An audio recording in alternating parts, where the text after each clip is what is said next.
Acá estamos, seguimos en Artículo 16 como todos los jueves. Te recuerdo, nos estás viendo por Canal 16 de Telecentro y el miércoles nos podés ver la repetición también por Canal 16 de Telecentro y por Canal 2 de Cablevisión. Hoy tenemos un tema que va a estar lleno de sonidos, seguramente, pero también de letras, no solamente de sonidos o los sonidos que hacen las letras. Y seguramente vamos a celebrar que además tenemos un día para ellos, para los músicos, que salió hace poquito. Vamos a la presentación del tape, del tema y de nuestro invitado. Sancionada en noviembre de 2012, la Ley 26.801 dio lugar a la creación del Instituto Nacional de la Música, el cual se transformó en el órgano central de fomento, apoyo, preservación y difusión de la actividad musical general y la nacional en particular. Entre otras cosas, el instituto busca mejorar la circulación de música en vivo, incentivar la formación integral de los músicos, poniendo énfasis en el conocimiento de los derechos intelectuales y optimizar los recursos para beneficiar proyectos musicales. Hasta el momento, el INAMU desarrolló 3 manuales de formación destinados a los músicos, uno sobre los derechos intelectuales en la música, otro sobre herramientas de autogestión y un tercero sobre materiales para potenciar la creación musical. Además, organizó diversas charlas de capacitación, convocó a subsidios, inauguró sedes en las distintas regiones del país y puso en funcionamiento un registro único de músicos y agrupaciones nacionales.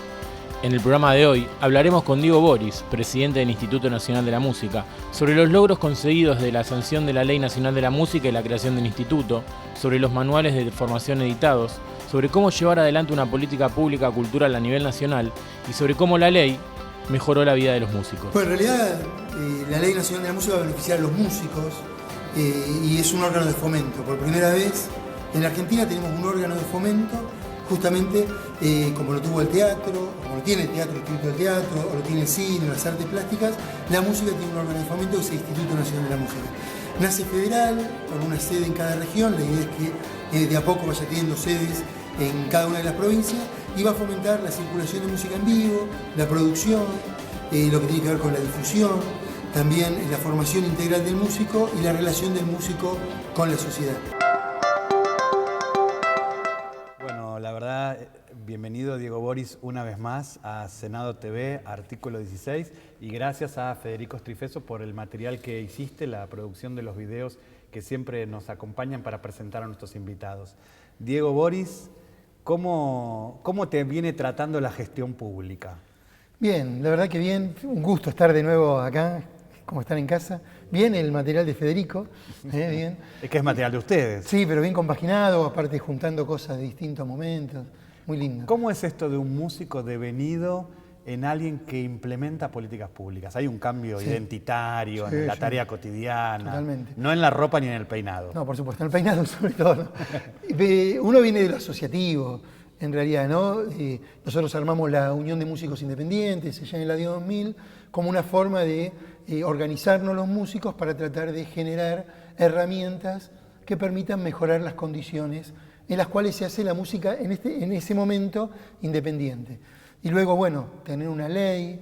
Ese antecedente de la Unión de Músicos Independientes, me gustaría que le dediques unos minutos a nuestra audiencia para contar cómo es esto que un grupo de artistas se reúne para construir una ley y hace el trabajo de seguimiento parlamentario, de insistencia, de buscar apoyos. Y aparte, ¿cuál era la idea? ¿Y cuál era la situación de los músicos independientes en ese momento? ¿Y cuáles eran las necesidades que llevaron justamente a militar este proceso? Claro, justamente nosotros nos juntamos en el año 2000, al otro año, bueno, a los 3 años sucede lo de Cromañón, ¿no? Una tragedia realmente muy fuerte que impacta, de hecho, en toda la lógica de las habilitaciones, se empiezan a cerrar lugares para tocar, y ahí los músicos comprendimos que podíamos componer una canción, podíamos ensayar, pero cuando teníamos cerrados nuestros lugares para tocar, porque se legisla como si lo peligroso fuera la música y no las condiciones de seguridad de los lugares. Cuando se empieza, sobre todo en la ciudad de Buenos Aires, cuando vemos que la difusión es muy difícil acceder para los músicos porque hay una alianza entre los medios concentrados y lo peor de la industria musical. Ahí nos damos cuenta de que no hay soluciones individuales para los problemas colectivos. ¿En qué momento paradigmático del país comienzan además a reunirse? Tal cual. En el año 2000, pero luego, junto con proyectos que que logran contener luchas preexistentes, en algún sentido como la Ley de Servicio de Comunicación Audiovisual, donde los músicos participamos, de luchas preexistentes que venían de la comunicación, justamente ya de la época de que se recupera la democracia, para terminar con una ley de la dictadura en cuanto a la regulación de los medios. Y en algún sentido nosotros vivimos un tiempo que permitió contener a esas luchas preexistentes, ¿no? Como de hecho ustedes que venían luchando antes inclusive de este tiempo político, ¿no? Por derechos, por igualdad, y que logran en este tiempo político la contención de esas luchas. Los músicos también veníamos de antes y logramos en este tiempo político la posibilidad de que eso, que en algún momento fue refugio para los músicos independientes y luego un sueño, termine siendo parte de las políticas públicas. ¿Cuál fue, por ejemplo, la participación que ustedes tuvieron en el desarrollo de la discusión de la Ley de Medios de Servicios de Comunicación Audiovisual? Para la UMI, la Unión de Músicos Independientes, hubo un antes y un después. Primero porque cuando leímos el primer texto de la ley, vimos que no había nada muy trabajado con la música. Entonces, ante el primer impulso lógico de músicos, medio de rebelde y eso, dijimos, hay que oponerse. Pero cuando vimos y leímos la ley y vimos todos los actores sociales que participaban en esa ley, dijimos, no, nosotros nos parecemos mucho más a los medios comunitarios y a todos los que están impulsando esta ley. Entonces decidimos como movimiento musical apoyar la ley, pero llevar adelante nuestras demandas. ¿Qué significa, digo, para que nos escuchen otros que decidimos apoyar la ley? ¿Qué significa? ¿Qué cosas hicieron? ¿Qué tareas? Concretamente, ¿qué acciones? participar en todos los foros, participar en las audiencias, participar en las mesas de debates, defendiendo junto con las cooperativas, junto con las radios comunitarias, junto con los actores, junto con la gente que tiene algún tipo de discapacidad, no junto con los sindicatos, que fueron los que también impulsaron esta ley, todos defendiendo, cada uno de su identidad, la necesidad de una ley de servicio de comunicación audiovisual, pero llevando también adelante o poniendo justamente en debate los puntos que creíamos que debían ser incluidos en esa ley. Y es así que logramos que en el artículo 65 el 30% de la música emitida sea nacional y la mitad de producción independiente, siendo el único país del mundo que garantiza la difusión de la música producida en forma independiente. ¿Qué es producción independiente? Estuvimos hablando de estas cuestiones, ¿no?, únicas que logramos en el país. Únicos, claro. ¿Qué es producción independiente? ¿Qué es lo que dice la ley de medios? Que es cuando el autor o el intérprete, o sea, el músico, es dueño de los derechos de comercialización de sus fonogramas, es dueño del máster. O sea, cuando el músico es dueño de su producción. ¿Es dueño cuando lo registra? Es dueño cuando lo graba. O sea, en un momento eran los sellos los dueños, cuando en su momento Universal o Polygram tenía un estudio, RCA tenía un estudio. A medida que fue pasando el tiempo y fueron acercándose los medios de producción, con producto de la evolución tecnológica, los músicos pudimos ser dueños de nuestros máster, porque o pagábamos el estudio de grabación o lo grabábamos a nivel hogareño. Y la ley de medios premia a cuando el músico es dueño del máster, garantizándole en algún sentido la difusión. ¿Qué clima, qué contexto? Porque nos ven en otros países donde no tienen estas leyes y escuchan a un músico que además de ser músico se metió a participar en foros, en reuniones políticas, construyó su ciudadanía más plena, más plenamente. Pasamos de aquel año 2000 y los subsiguientes, el que se vayan todos, a hagan un lugar que venimos nosotros. Tal cual. Tiene que ver con el hecho de que, también generacionalmente, sentir de que yo soy de una generación, y muchos de los que participamos en la UMI, que sentíamos que había una deuda con respecto al participar en el desarrollo o en la implementación de las políticas públicas. ¿Por qué? Porque tuvimos nuestra adolescencia en dictadura y luego nos hicieron creer que la política era un lugar para negociados, para cierta situación, y vivimos dos situaciones. Una, construimos una organización justo en un tiempo que permitió el ingreso a la definición de las políticas públicas. Hubo una sincronicidad entre un tiempo asociativo y la apertura a través del protagonismo de las organizaciones en la política pública. Yo muchas veces lo nombro a Alex, te nombro a José, con procesos más o menos similares. Nosotros no solo somos testigos, sino que fuimos beneficiarios de un proceso político que abrió al protagonismo de la actividad, en este caso de la música, o las distintas organizaciones, el ingreso a leyes o al ser protagonista de estas políticas públicas. Por eso creo que en algún sentido nuestra misión es poder contar esto y no sobreactuar la diferenciación ni otra cosa. No, nosotros somos beneficiarios de una apertura política inédita en la Argentina. ¿Por qué?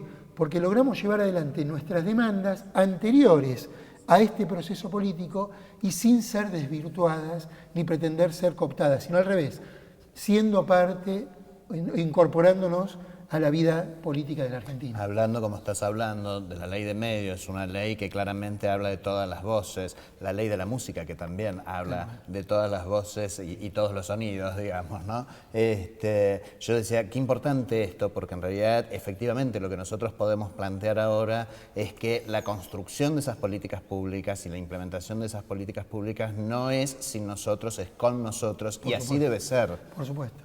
Uno siempre dice, la ley de servicio de comunicación audiovisual no se puede aplicar en profundidad si no participan los actores, la gente que tiene algún grado de discapacidad, los sindicatos, los músicos. Digo, ¿por qué? Porque son los que llevaron adelante y los que expusieron esos artículos. La ley de la música sucede algo parecido, porque como fue trabajada federalmente, sería imposible de ser implementada si no participan las organizaciones de músicos que tienen personería jurídica en cada región. Nosotros venimos de inaugurar 3 sedes. La sede del NEA, que está en Misiones, ¿no? Que abarca la región de Misiones, de Chaco, de Corrientes y de Formosa. Vamos a ordenar eso un poco. Tenemos un video. Exactamente, tenemos un video que en realidad es de ustedes, el video es un spot de esto, de cómo justamente el Instituto Nacional de la Música, que es el primer organismo que surge como la implementación efectiva de la Ley Nacional de la Música, digamos, ahora además está abriendo otras sedes dentro del país. Si quieren vamos a ver el spot, señor director, ¿lo vemos? La actividad musical en Argentina ya tiene un órgano específico de fomento, el Instituto Nacional de la Música. Con el objetivo de garantizar el federalismo, el INAMU va a crear en un principio 6 sedes, una por cada región cultural del país. En ese ámbito, las organizaciones de la actividad musical de cada lugar tendrán participación en las decisiones sobre cómo fomentar a los músicos de su región. Más información en nuestras redes sociales y el sitio web inamu.gov.ar. Diego, veíamos recién en el spot, digamos, que se van a abrir 6 sedes divididos en regiones. ¿Cuáles son las que ya se han abierto? La que se han abierto recientemente, la del NEA, como decíamos recién, la que está en Misiones, la del NOA, ¿no? Que está en Santiago del Estero, y últimamente la de la región del centro, ¿no? Que abarca Córdoba, Santa Fe y Entre Ríos, que está en Santa Fe. Estamos próximamente abriendo en la región de Patagonia, nos queda Nuevo Cuyo y la última la metropolitana. Seguramente hay gente que se va a quejar, ¿cómo la última, la metropolitana, que es capital y provincia de Buenos Aires? Bueno, justamente señales de federalismo real. Y en cada una de esas sedes, los que van a definir a quién se va a fomentar, a qué músico se va a fomentar, son representantes de organizaciones de músicos que integran esa sede, o sea que tienen personería jurídica en alguna de las provincias que integran esa sede. Porque eso también, el instituto también alienta a la organización del sector en organizaciones con personería jurídica para que puedan tener una representación y tomar decisiones sobre cómo se distribuyen recursos que todos y todas aportamos con nuestros propios impuestos. Tal cual, es dar una herramienta de protagonismo a la actividad que necesita la actividad sentirse protagonista, porque si no solo queda lo declamativo, y habría que hacer esto, habría que hacer lo otro, y nosotros necesitamos una actividad protagonista como la tiene el teatro, que recientemente acaba de conseguir la ley del actor. Nosotros venimos un poco atrás del proceso de los actores. Ellos tuvieron el Instituto Nacional del Teatro en 1997 y ahora tienen el estatuto del actor y se van a poder jubilar como actor, aportes, obra social. Los músicos venimos atrás, tenemos el Instituto Nacional de la Música y en un par de años presentaremos el estatuto del ejecutante musical para que también los músicos, como cualquier trabajador, tengamos una contención social. Diego, Yo quería aprovechar para que ordenemos, digamos, en función de esto que estamos hablando, de todo lo que hace el instituto, digamos, la cuestión fuerte del fomento que tiene el instituto. La ley específicamente, ¿qué plantea? ¿Cuáles son, digamos, los ítems que tiene previstos, digamos, para el Instituto Nacional de la Música? Primero y fundamental, recuperar la circulación de música en vivo, que fue fuertemente afectada luego de la tragedia de Cromañón, sobre todo en la ciudad de Buenos Aires. Pero como es un espejo a veces de otros lugares, se replican esas situaciones, creando el circuito universitario de música independiente. Espera, vamos al primer punto. ¿Cómo?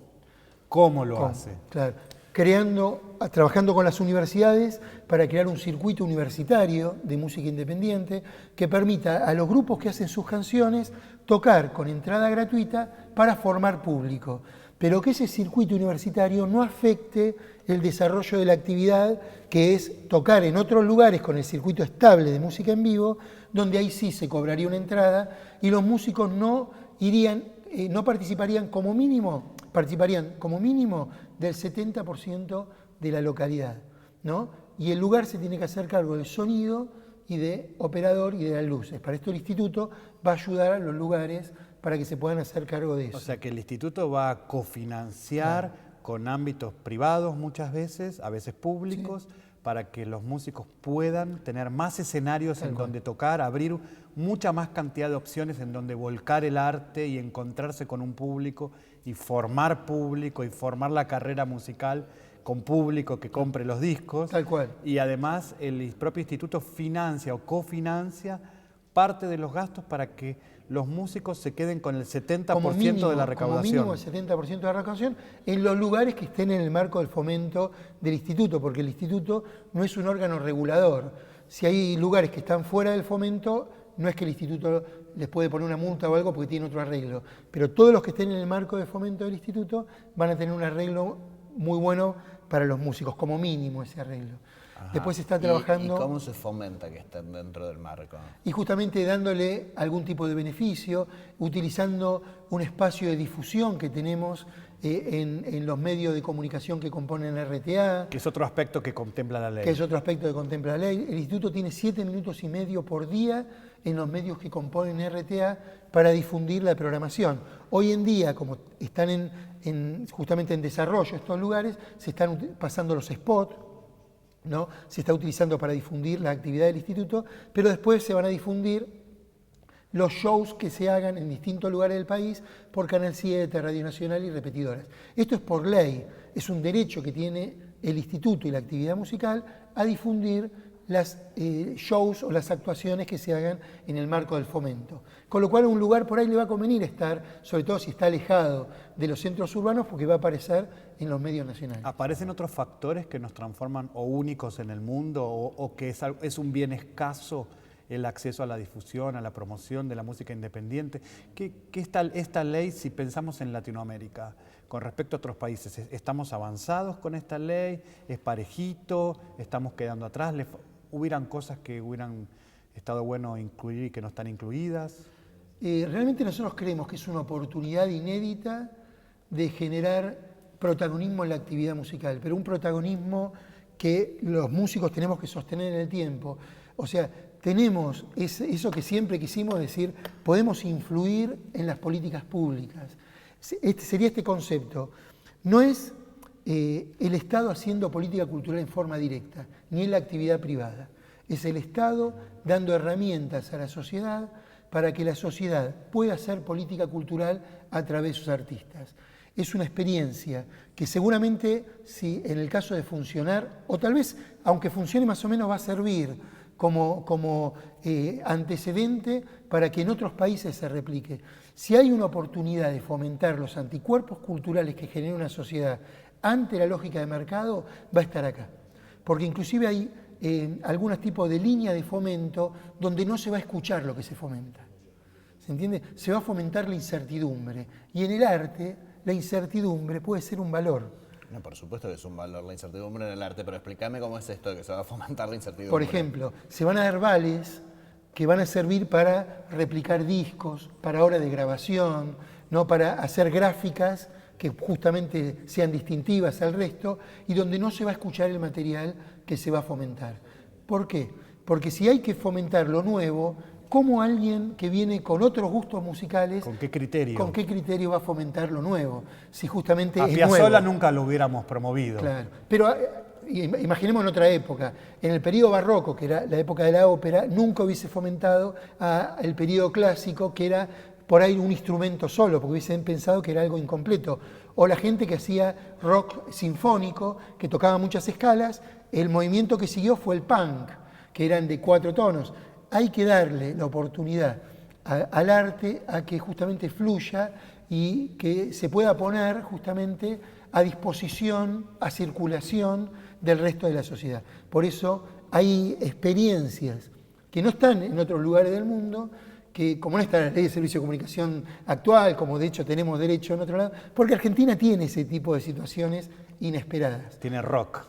Tiene rock, tiene folclore, tiene tango, tiene impulsos indisciplinados que a veces son mucho más potentes que cualquier cosa que pueda estar muy estudiada o que pueda ser, y justamente hay que darle la posibilidad a que esos impulsos indisciplinados se manifiesten. Diego Boris, vos hablás de vales.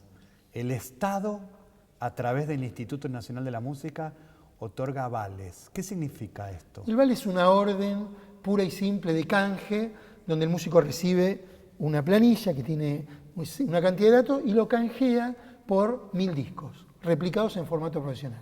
O lo canjea por 1000 gráficas replicados en formato profesional. Lo puede canjear por eso nada más. O sea que el Estado está contribuyendo con la economía para potenciar la música independiente, achicando gastos que todos tienen y que si el Estado no está presente es muy desigual las banditas de pibes de clase media con respecto a las banditas de pibes de sectores populares que no se pueden hacer un afiche, multiplicar sus discos. Y también permite esta forma de fomento que el músico, que a veces es más rebelde, y sobre todo porque también es muy joven y eso, no sienta que se lo está cooptando, ni mucho menos. Sienta la honestidad de un organismo que lo está ayudando y que no le pide nada a cambio, sino que simplemente se desarrolle como artista. Esa es una política que nosotros creemos que es lo más conveniente para llegar justamente a los sectores que nunca van a ser fomentados. Cuando nosotros vamos a Jujuy y vamos a dar una charla y vienen 80 músicos y le decimos cuántos tienen registradas las canciones y levanta la mano 2, sentimos que ahí es donde tenemos que llegar para que ellos puedan acceder justamente a los beneficios que tiene esta ley. ¿Cómo es el aporte concreto frente al registro de los trabajos musicales de los artistas? Concreto trabajamos para que exista un programa que se llama Primera Canción, que es que los músicos puedan registrar gratis 15 canciones por primera vez en su vida. A ver si lo podemos ponchar. Entonces, ¿con cuál cámara? Junto con el Ministerio de Cultura, Dirección Nacional de Derecho de Autor, el Ministerio de Justicia y el INAMU, trabajamos para que el registro sea un derecho. Antes salía 100 pesos por canción, se logró bajar a 30 pesos, pero las primeras canciones en la vida de un compositor son gratis. Eso es la generación de un derecho. Estamos trabajando para que la primera marca sea gratis, que hoy sale 800 pesos registrar una marca, para que la primera marca sea gratis. Y estamos trabajando en distintas instancias para acercar la información. Pero para Diego, esto, en este caso, ¿qué significa marca? una marca, por ejemplo, un grupo musical, La Tolva, artículo 16. Artículo 16 es una marca. Sí. Si ustedes no la registran, puede venir otro y la registra. Y después le dicen, che, ustedes no pueden usar más artículo 16 a no ser que me paguen tanto dinero. Y esto ocurre a veces con grupos que prosperan y Sobre que todo, instalan un claro, nombre que permite que alguien vaya y comprar un disco por ese nombre de ese grupo. Tal cual. Le pasó a grupos conocidos que tuvieron que comprar el nombre después de que se hicieron conocidos, porque cambiarle el nombre hubiera sido, digamos, una afectación muy fuerte. Contanos, Claro. ¿quiénes, por ejemplo? Prefiero no nombrarlo porque si no lo cuentan ellos, No, pero claro. grupos muy conocidos, digo, que tuvieron que comprar el nombre porque no lo Y tenían cuando registrado. estás en una audiencia en Jujuy con 80 músicos y preguntás quiénes tienen registrado, 2 o 3 levantan la mano y contás esta novedad que trae la ley, ¿cómo es la respuesta? Bien, todavía falta una partecita que es federalizar el registro. O sea, se está articulando con el Correo, con la Dirección Nacional de Derecho de Autor, para que un músico tenga las mismas posibilidades en capital que en cualquier provincia. O sea, hay avances que tienen que ver primero con el derecho y después con hacerlo federal. Estamos trabajando con la Dirección Nacional de Derecho de Autor y con el Correo para hacerlo federal. Probablemente en muy poco tiempo podamos anunciar que tiene el mismo derecho un músico de Jujuy que un músico que vive en Capital, ¿no? Entonces, pero todo esto es la construcción de los derechos, no solo declamativamente, sino federalmente. Así que vamos a ir con el director de la Dirección Nacional de Derecho de Autor cuando esto suceda a Jujuy y a Tierra del Fuego, para justamente contar esto. Ustedes, digo, en relación a esto, han creado herramientas, digamos, que permiten justamente, por ejemplo, que los músicos conozcan estos derechos para poder ejercerlos, y han hecho unos manuales, si mal no tengo información, y creo que además tenemos también el video de los manuales que ustedes han hecho, así que en todo caso, señor director, vayamos con esos manuales que ya se hicieron en el Instituto Nacional de la Música. El Instituto Nacional de la Música continúa con la edición de sus manuales de formación integral, una colección de publicaciones gratuitas realizadas por profesionales y especialistas para que los músicos de nuestro país tengan la información necesaria para tomar decisiones y dispongan de herramientas que los ayuden a desarrollar su carrera profesional en mejores condiciones. Manual número 1, Derechos intelectuales en la música. Manual número 2, Herramientas de autogestión. Y manual número 3, Más letra para nuestras letras. Descargalos en inamu.gov.ar.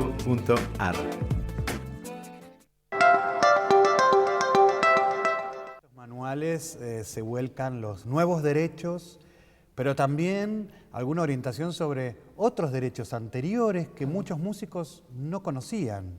Tal cual. Con historias interesantes a partir de no conocer derechos y perder dinero o no recuperar un dinero que la ley les permitía recuperar.